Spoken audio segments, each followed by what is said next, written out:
بسم اللہ الرحمن الرحیم۔ حضرت عوف بن مالک رضی اللہ عنہ روایت کرتے ہیں کہ رسول اللہ صلی اللہ علیہ وسلم نے دو شخصوں کے درمیان فیصلہ فرمایا جس کے خلاف فیصلہ ہوا تھا۔ جب وہ واپس جانے لگا تو اس نے افسوس کے ساتھ حسبی اللہ و نعم الوکیل کہا، اللہ تعالی ہی میرے لیے کافی ہے اور وہ بہترین کام بنانے والے ہیں۔ یہ سن کر آپ صلی اللہ علیہ وسلم نے ارشاد فرمایا، اللہ تعالی مناسب تدبیر نہ کرنے پر ملامت کرتے ہیں، اس لیے ہمیشہ پہلے اپنے معاملات میں سمجھداری سے کام لیا کرو، پھر اس کے بعد بھی اگر حالات ناموافق ہو جائے تو حسبی اللہ و نعم الوکیل پڑھو اور اس سے اپنی دلی تسلی کر لیا کرو کہ اللہ تعالیٰ کی ذات ہی میرے لیے کافی ہے اور وہی ان حالات میں بھی میرے کام بنائیں گے۔ سبحان اللہ، حسبنا اللہ و نعم الوکیل، یہ کتنا پاورفل وظیفہ ہے۔ اللہ رب العزت قرآن مجید میں ارشاد فرماتے ہیں، لوگوں اپنے رب سے ڈرو، یقیناً قیامت کا زلزلہ بڑا ہولناک ہوگا۔ جس دن تم اس زلزلہ کو دیکھو گے تو یہ حال ہوگا کہ تمام دودھ پلانے والی عورتیں اپنے دودھ پیتے بچوں کو دہشت کی وجہ سے بھول جائیں گی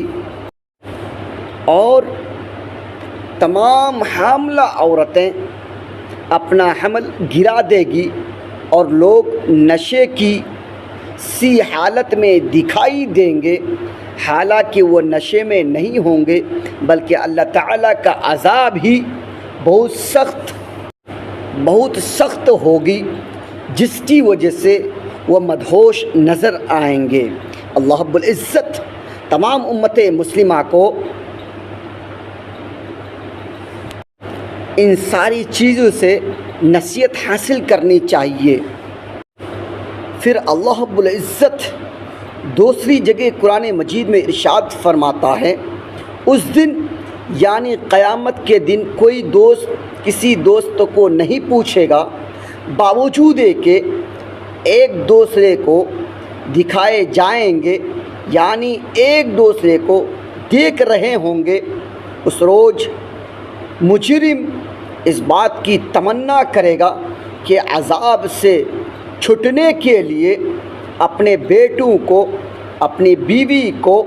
بھائی کو اور خاوند کو جن میں وہ رہتا تھا اور تمام اہل زمین کو اپنے فدیے میں دے دے اور یہ فدیہ دے کر اپنے آپ کو چھڑا لے۔ یہ ہرگز نہیں ہوگا، یہ ہرگز نہیں ہوگا۔ پھر اللہ رب العزت اور قرآن مقدس میں ارشاد فرماتا ہے،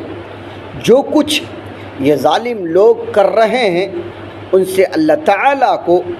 فوری پکڑ نہ کرنے کی وجہ سے بے خبر ہرگز نہ سمجھو، کیونکہ ان کو اللہ تعالیٰ نے صرف اس دن تک کے لیے مہلت دے رکھی ہے جس دن حیث سے ان کی آنکھیں پھٹی کی پھٹی رہ جائے گی اور وہ حساب کی جگہ کی طرف سر اٹھائے ہوئے دوڑے جا رہے ہوں گے اور آنکھوں کی ایسی ٹکٹکی باندھے گی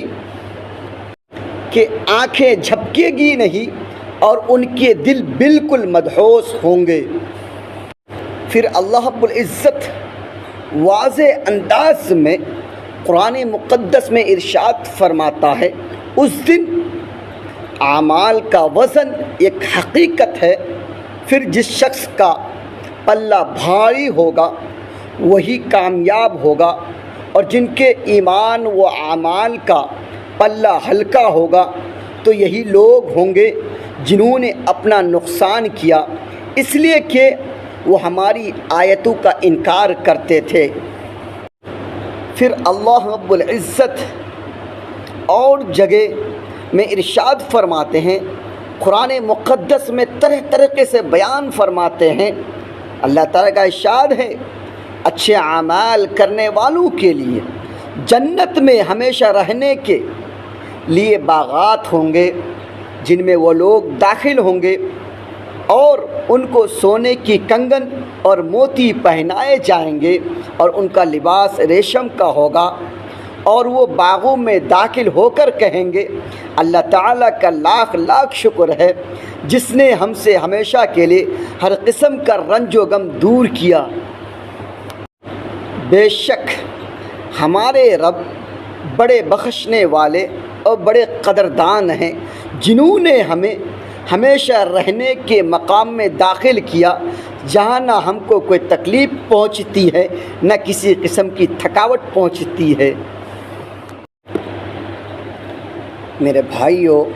اللہ تعالیٰ کا ارشاد ہے، بے شک اللہ تعالیٰ سے ڈرنے والے پرامن مقام میں ہوں گے، یعنی باغوں اور نہروں میں وہ لوگ باریک اور موٹا ریشم پہنے ہوئے ایک دوسرے کے آمنے سامنے بیٹھے ہوں گے۔ یہ سب باتیں اسی طرح ہوگی، اور ہم ان کا نکاح گوری اور بڑی آنکھ والی حوروں سے کر دیں گے۔ وہاں اطمینان سے ہر قسم کے میوے منگوا رہے ہوں گے، وہاں سوائے اس موت کے جو دنیا میں آ چکی تھی، دوبارہ موت کا ذائقہ بھی نہ چکھیں گے، اور اللہ تعالیٰ ان ڈرنے والوں کو دوزخ کے عذاب سے محفوظ رکھیں گے۔ یہ سب کچھ ان کو آپ کے رب کے فضل سے ملا، بڑی کامیابی یہی ہے۔ پھر اللہ رب العزت دوسرے مقام میں ارشاد فرماتے ہیں، بے شک نیک لوگ ایسے پیالوں میں شراب پئیں گے جس میں کافور ملا ہوا ہوگا، وہ ایک چشمہ ہے جس سے اللہ تعالیٰ کے خاص بندے پئیں گے، اور اس چشمہ کو وہ خاص بندے جہاں چاہیں گے بہا کر لے جائیں گے۔ یہ وہ لوگ ہیں جو ضروری اعمال کو خلوص سے پورا کرتے ہیں، اور وہ ایسے دن سے ڈرتے ہیں جن کی سختی کا اثر کم و بیش ہر قسم پر ہوگا، یعنی ہر کسی پر ہوگا، اور وہ اللہ تعالیٰ کی محبت میں غریب، یتیم اور قیدی کو کھانا کھلاتے ہیں، اور وہ یوں کہتے ہیں، ہم تو تم کو مخلص اللہ تعالیٰ کی رضامندی کے لیے کھانا کھلاتے ہیں، ہم تم سے نہ کسی بدلے کی خواہش مند ہیں اور نہ شکر کے، اور ہم اپنے رب سے اس دن کا خوف کرتے ہیں جو دن نہایت تلخ اور نہایت سخت ہوگا۔ اللہ تعالیٰ ان کو اس اطاعت اور اخلاص کی برکت سے اس دن کی سختی سے بچا لیں گے، اور ان کو تازگی اور خوشی عطا فرمائیں گے، اور ان لوگوں کو ان کی دین میں پختگی کے بدلے میں جنت اور ریشمی لباس عطا فرمائیں گے۔ وہ وہاں اس حالت میں ہوں گے کہ جنت میں تخت پر تکیے لگے ہوئے بیٹھے ہوں گے، اور جنت میں نہ دھوپ کی تپش پائیں گے اور نہ سخت سردی، بلکہ فرحت بخش معتدل موسم ہوگا، اور جنت کے درختوں کے سائے ان لوگوں پر جھکے ہوئے ہوں گے، اور ان کے پھل ان کے اختیار میں کر دیے جائیں گے، یعنی ہر وقت بلا مشقت پھل لے سکیں گے، اور ان پر چاندی کے برتن اور شیشے کی پیالوں کا دور چل رہا ہوگا، اور شیشے بھی چاندی کے ہوں گے، یعنی صاف شفاف ہوں گے، جن کو بھرنے والوں نے مناسب انداز سے بھرا ہوگا، اور ان کو وہاں ایسی شراب بھی پلائی جائے گی جس میں خشک ادرک کی ملاوٹ ہوگی، جس کے چشمے کا نام جنت میں سلسبیل مشہور ہوگا، اور ان کے پاس یہ چیزیں لے کر ایسے لڑکے آنا جانا کریں گے جو ہمیشہ لڑکے ہی رہیں گے، اور وہ لڑکے اس قدر حسین ہوں گے کہ تم ان کو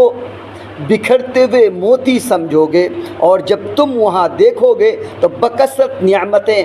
اور بہت بڑی سلطنت دیکھو گے، اور ان اہل جنت پر سبز رنگ کے باریک اور موٹے ریشم کے لباس ہوں گے، اور ان کو چاندی کے کنگن پہنائے جائیں گے، انہیں ان کے رب خود نہایت پاکیزہ شراب پلائیں گے۔ اہل جنت سے کہا جائے گا کہ یہ سب نعمتیں تمہارے نیک اعمال کا صلہ ہے اور تمہاری محنت و کوشش مقبول ہوئی۔ سبحان اللہ۔ آپ تمام حضرات سے مؤدبانہ ریکویسٹ ہے، پلیز ہمارے ویڈیو میں اگر آپ لوگ آ رہے ہیں تو پلیز ویڈیو کو پورا دیکھیے گا، اور چینل پہ نئے ہیں تو چینل کو سبسکرائب ضرور کیجئے گا، لائک کومنٹ اینڈ شیئر ضرور کیجئے گا۔ بھائی کو سپورٹ کی ضرورت ہے آپ لوگوں کی۔ پلیز حدیث کو بیان کرنے میں بہت ہی مشقت کا سامنا کرنا پڑتا ہے اور مختصر انداز میں پیش کرنا پڑتا ہے، پلیز قرآن کی آیت کو بہترین انداز میں پیش کرنا رہتا ہے، پلیز سوچ سمجھ کر پیش کرنا پڑتا ہے، اس لیے آپ کی سپورٹ کی ضرورت ہے۔ پورا ویڈیو واچ کیجئے، زیادہ سے زیادہ شیئر کیجئے، اور اگر اس میں کچھ غلطی آ جائے تو پلیز آپ لوگ کمنٹ کے ذریعے سے ہمارا اصلاح ضرور فرمائیے گا۔ وما علینا الا البلاغ۔